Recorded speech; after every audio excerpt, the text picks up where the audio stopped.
Hello and welcome. I'm Kate Kunkel. I'm a brain health mentor. I'm all about dementia prevention. I'm the author of Don't Let the Memories Fade, which is a holistic approach to preventing dementia and increasing your overall health. And that's why I'm so excited today to have with us a specialist in dementia.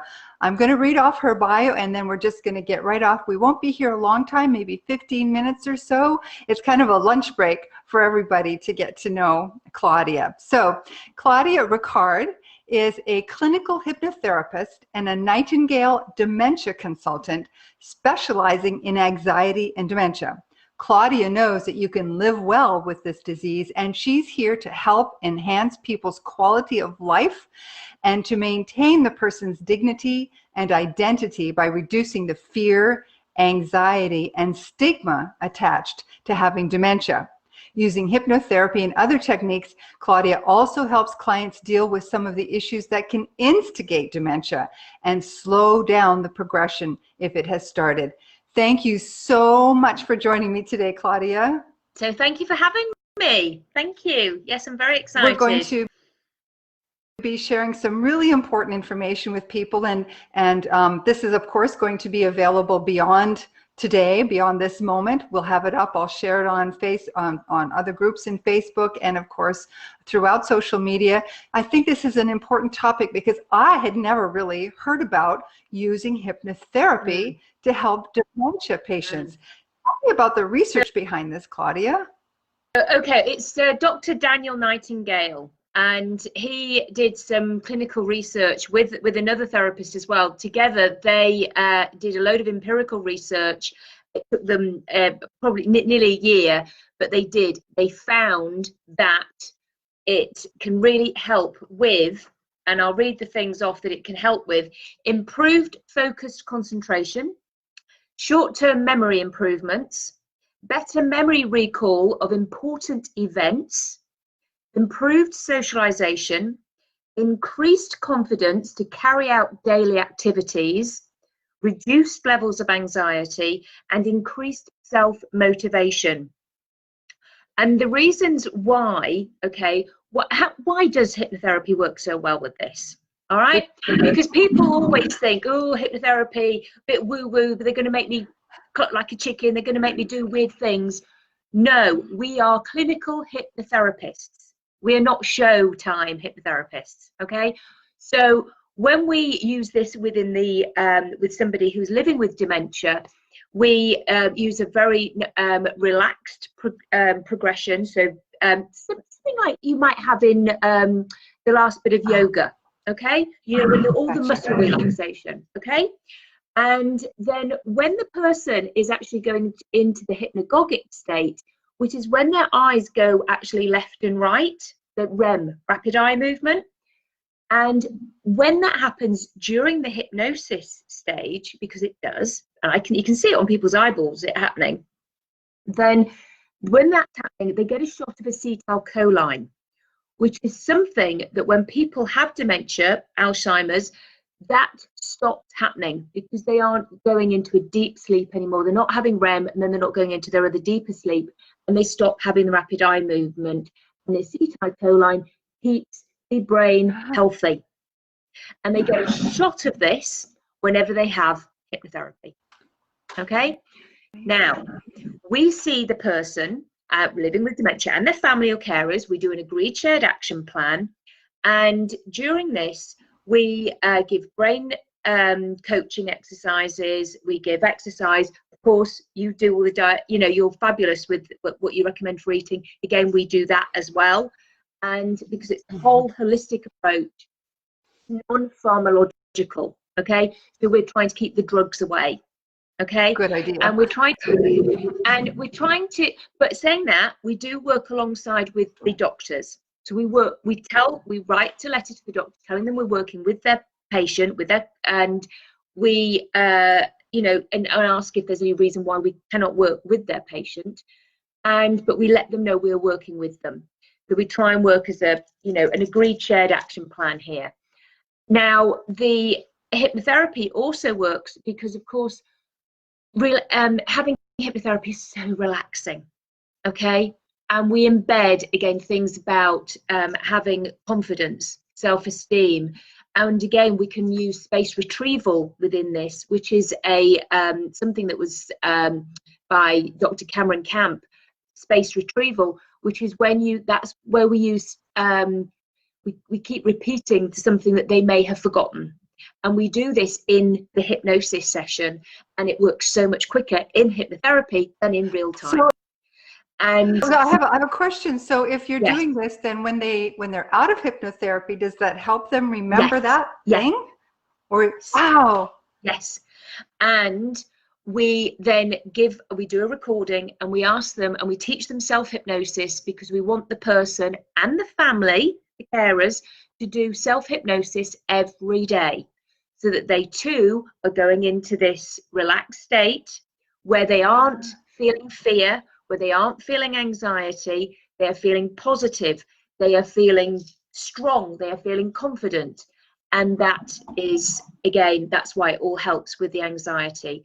And because when you reduce the fear, you reduce the anxiety, and then people, again, they're not ruminating so much about what they can't do, they're having less of that, and then they do actually have the space in their head to actually retrieve those memories. So this, I'm thinking as you're saying this about stop the rumination. Oh my goodness, because a lot of us are doing that now about everything anyway. And in fact, I'm holding a challenge next week to help people dump some of those negative thoughts and change them to more positive thoughts. But using hypnotherapy, you should be able to do it even if somebody doesn't have dementia.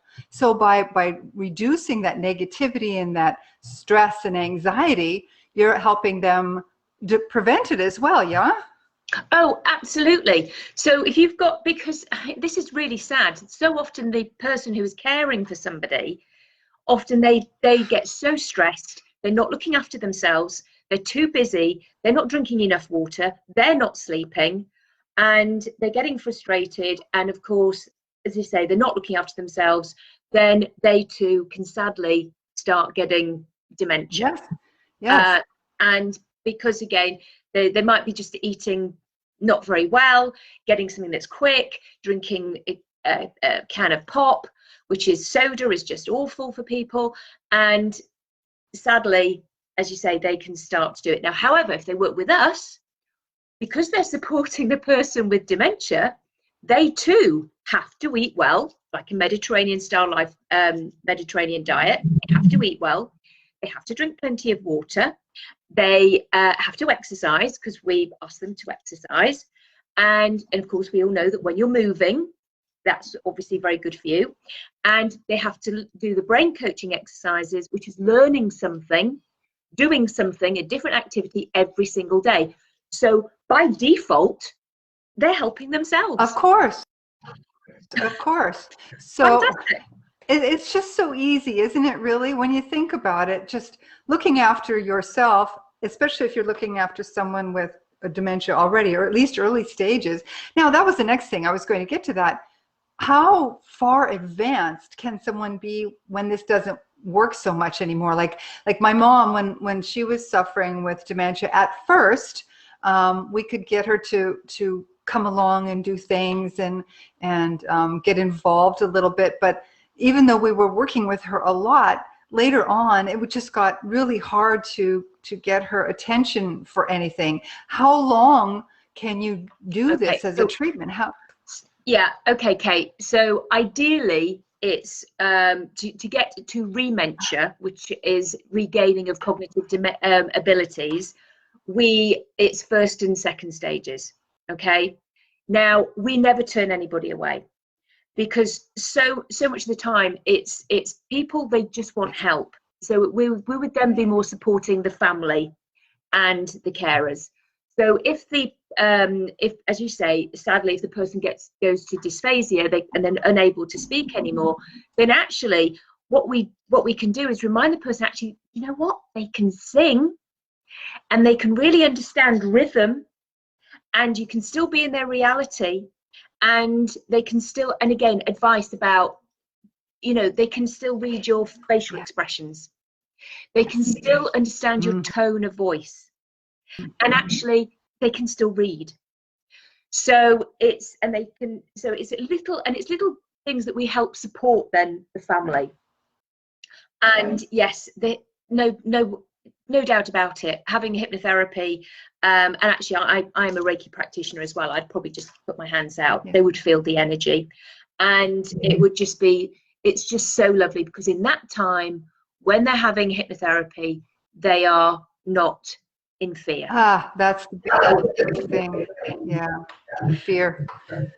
Yeah. So if you were to say to someone, say like myself, you know, I had a family member who passed away. You know, I'm well past middle-aged. I'm going into my later years. What would you say in terms of mind work, stress reduction work? What would you say to someone like me to help me not go to that place of dementia? Okay, so drink plenty of water, and do mindfulness every day. So go out, get your exercise, get your fresh air, do some weights. They don't have to be heavy weights. We're not going to be Arnold Schwarzenegger here, you know, and same with the person, you know, you can lift up a can, you know, and just do that. That's heavy enough. It's not a problem. Right. Now, one thing, again, if you started every day now, started doing things with your left hand, are you right-handed? Okay, so started doing things with the opposite dominant hand. Okay, anyway, and so you started writing your name. Now, if you did that, can you imagine if you did that every day, just wrote your name with your left hand, and the compound effect, but you're using these neurons, okay? Imagine how good in 6 months' time your name would be. Yes, yes. How well written it would be.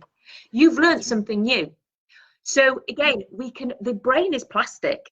No matter what, you can always keep learning new things. So yes, keep learning, absolutely. And socialization, Kate, which is what is so sad at the moment, and it breaks my heart and so many other people's, I know, because it is actually sadly one of the worst things, is for us not to be social animals at the moment. The hug, the touch, and it is, and there will be a knock-on effect from COVID, because of lack of touch, lack of socialization, and it's heartbreaking, Kate. So this is why, actually, if we can do, you know, group things, listening to people, we haven't got the masks on, so we can see people's faces and smiling, and therefore that's good. Keep laughing, Kate. Do the opposite of stress. Let go of those horrible thoughts, that you do not need to have them. They do not need to keep worrying in your head. How do we do that? I tell my little monkey story. Would you like me to tell it to you? Oh, please. Okay, so monkeys are very difficult to catch because they live in the jungle and they go from tree to tree. So what we do is we get a vase, okay, shaped like this, and we bury it in the sand or the soil. And we put in a shiny stone or some fruit, okay, and then we go and hide in the bushes. Now, Monkey has been watching you, and monkeys are very curious. So Monkey climbs down off the tree, pops his little hand in, grabs hold of the shiny stone or the fruit, and he makes a fist. And he can't get out. You come over, pop the net over Monkey. Monkey's trapped. Monkey's lost his happiness. Monkey's lost his freedom. If only he'd let it go. So right now, with your hands, let it go. Do that with your hands right now. Perfect. And that works. I have hundreds, possibly thousands of clients who tell me that works. Okay. Wow. So at night time, we can wake up with these thoughts. Something's bugging us. Okay. Get your little hands out of your warm covers. Let it go. Let it go. Let it go. I love that. Oh, Claudia, that's just a beautiful exercise. And it's such a great segue, because I'm working next week with folks in my 5 days and 5 ways to turn negativity around. I'm just going to add that with your permission, of course, and say, do what Claudia says. Throw those little guys away. Let go, let go. I love that. Yeah. Absolutely. Absolutely. So yeah, I've got lots of tools like that on my YouTube channel, that, you know, and on my Facebook page, because everybody needs help, don't they? Yes, you know? yes, everybody, we all do. You know, even though I work so hard with dementia prevention, I still get stressed. I still get overwhelmed with all of this stuff going on the planet. Yes, and I have to remind myself, and that's another reason I'm doing this next week, because I need to let go a little bit. If we do it together, it's so much more powerful. I use it, Kate. Of course. I mean, life is up and down. Okay, we can't stop that from happening. No. But what we have to do is remember to take the learning from the good day and learning from the bad day. Mm-hmm. So there's never actually a fail. That's right. There's only ever learning.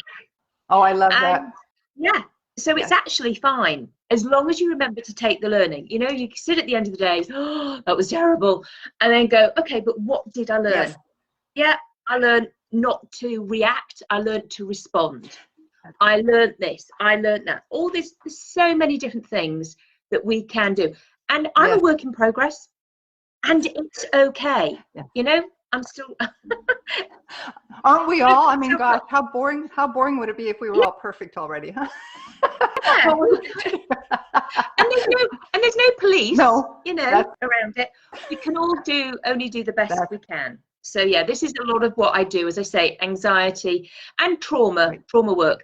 And the reason why I do trauma work again, and I'm really excited about this with the if I get somebody with early stages dementia, because if there has been a trauma, I need to sort that out, because before they get too far down the journey of their dementia, because sadly, in some care homes, they don't ask if it's okay, can I wash you? They don't ask if they can wash your private parts before. They just do it because they're on a time thing, and they forget that this person is a person.